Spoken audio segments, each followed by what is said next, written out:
ST bus में सफर के दौरान एक युवक अचानक गश खाकर बस में नीचे गिर पड़ा। इसके पहले युवक ने अपने साथ सफर कर रहे दो दोस्तों को अवस्था की जानकारी दी, जिससे उसके दोस्तों ने बस के ड्राइवर और कंडक्टर को तुरंत बस अस्पताल में ले जाने की विनती की, लेकिन ड्राइवर व कंडक्टर ने उनसे बहस करते हुए बस सीधे बस स्थानक लेकर गए, जिसके बाद उसे उपजिला अस्पताल में ले जाया गया, जहां डॉक्टरों ने उसे प्राथमिक जांच कर मृत घोषित कर दिया।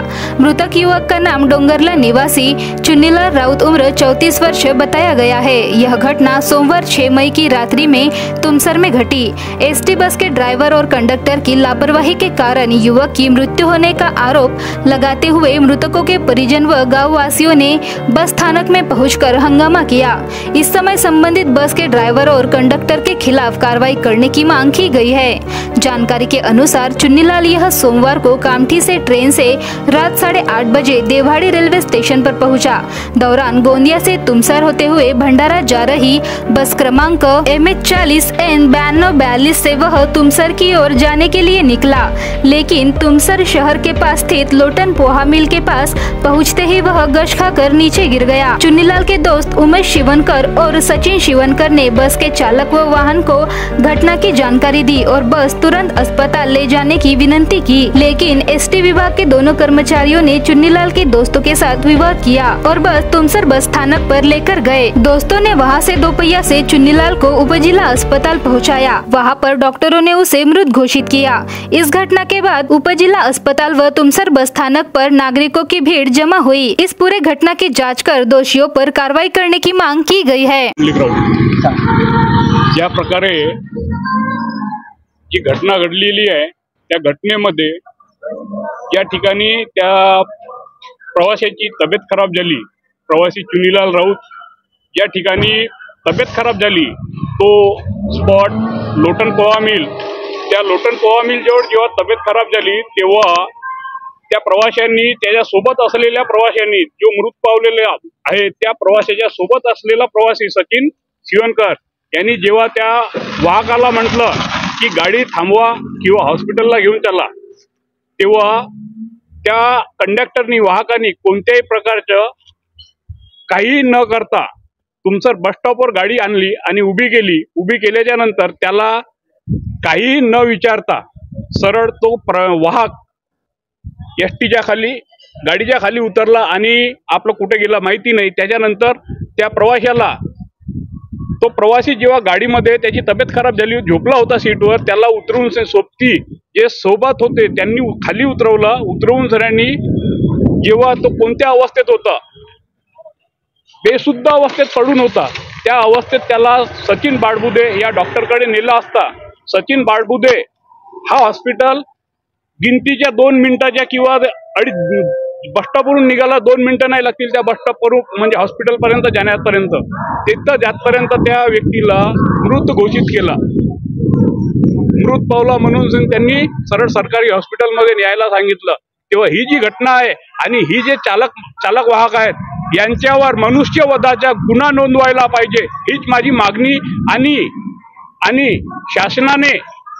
शासनाने मृत पावलेल्या व्यक्तीच्या परिवारास, पत्नीस व मुलीस योग्य न्याय द्यावा, हीच माझी मागणी। हा विषय असा आहे की ज्या अर्थी 6 तारखेला आमच्या चुन्नीलाल राऊत हे कामठीवरून देवाळीपर्यंत ट्रेनने आले आणि देवाळीवरून चालत 1 किलोमीटर पर्यंत त्या देवाळीच्या उड्डाणपुलापर्यंत येऊन एसटी बसमध्ये बसला आणि त्या बसने तुमसरला येते वेळी त्या लोटन पोहा मिलजवळ त्याला चक्कर आला आणि चक्कर येऊन त्या बसमध्ये सीटवर बसला। त्यांच्या सोबत असलेले 2 व्यक्ती म्हणजे त्याच्या सोबत असलेले 2 व्यक्ती त्यांनी त्याचे कान झापून त्यांना सीटवर बसवला, कंडक्टरच्या सीटच्या मागेच बसवला, परंतु त्या कंडक्टरनं साधा त्या व्यक्तीला विचारलं नाही का रे बाबा त्याला दवाखान्यात न्यायचं आहे का, असा न विचारता त्या कंडक्टरनी सरळ तुमसर आगारामध्ये आणून बस उभी केली आणि उभी करून तो त्यांना न विचारता त्यांची व्यवस्था न करता तो सरळ त्या ऑफिसमध्ये गेला ऑफिसमध्ये गेल्यावर या 2 लोकांनी त्याच्यासोबत जे होते त्या प्रवाशांनी त्याला उचलून जवळच्या एका बाईकवर बसवून त्या बाळबुदेच्या दवाखान्यामध्ये नेला आणि त्या दवाखान्यामध्ये डॉक्टरांनी त्याला मृत आहे म्हणून घोषित केला। ज्या अर्थी प्रवासी आपण बसनी जो प्रवास करतो, एसटी महामंडळाचा एक हे आहे, संकल्प आहे की प्रवाशाला आपण त्याच्या सुरक्षित नेण्याची जबाबदारी आहे। पण ही जबाबदारी कशी? म्हणून आमचं म्हणणं आहे का आमच्या कुटुंबाला, आमच्या कुटुंबाच्या व्यक्तीला त्याच्या तो जो मृत्यू झालेला आहे त्याला जबाबदार असेल तर तो वाहक आहे आणि त्या वाहकावर FIR गुन्हा दाखल करून त्याला याची शिक्षा झाल्याच पाहिजे। म्हणून आमची हीच मागणी आहे आणि आम्ही या मागणीसाठी केव्हाही रस्त्यावर उतरायला तयार आहोत आणि आम्हाला न्याय नाही मिळाला तर आम्ही जन आंदोलन करू आणि त्याला फाशीची शिक्षा देण्यापर्यंत जाऊ, एवढीच आमची मागणी आहे। सदर घटना जी घडलेली आहे ती तुमसर बस स्थानकावरची घटना आहे आणि जी बस आहे ती भंडारा आगाराची बस आहे। त्या घटनेबद्दल जसं माहिती झालेलं आहे त्याचं त्या घटनेबाबत आगार व्यवस्थापक भंडारा यांना माहिती दिली आणि जी तक्रार आलेली आहे ती तक्रार त्यांच्याकडे आम्ही रेफर केलेली आहे। त्यांच्याकडून चौकशी सुरू आहे। चालक वाहकांचे बयान घेऊन योग्य ती कारवाई जी आहे ती समोरची कारवाई ते करून राहिलेली आहे। लवकरच कारवाई करण्यात येईल चालकाची। भंडारा गोंदिया जिला वासियों के लिए खुशखबर है। अब आपका मनपसंद channel BS crime India news अब आपके केबल नेटवर्क पर, जी हां, अपने केबल नेटवर्क के एशियन चैनल नंबर 13 पर उपलब्ध है। BS क्राइम इंडिया न्यूज पर खेल, राजनीति, क्राइम, साहित्य व अन्य खबरें प्रकाशित की जाती है। हमारे साथ जुड़ने के लिए तथा हमारे चैनल में खबरें, विज्ञापन आदि के लिए संपर्क करें 8669151757 पर।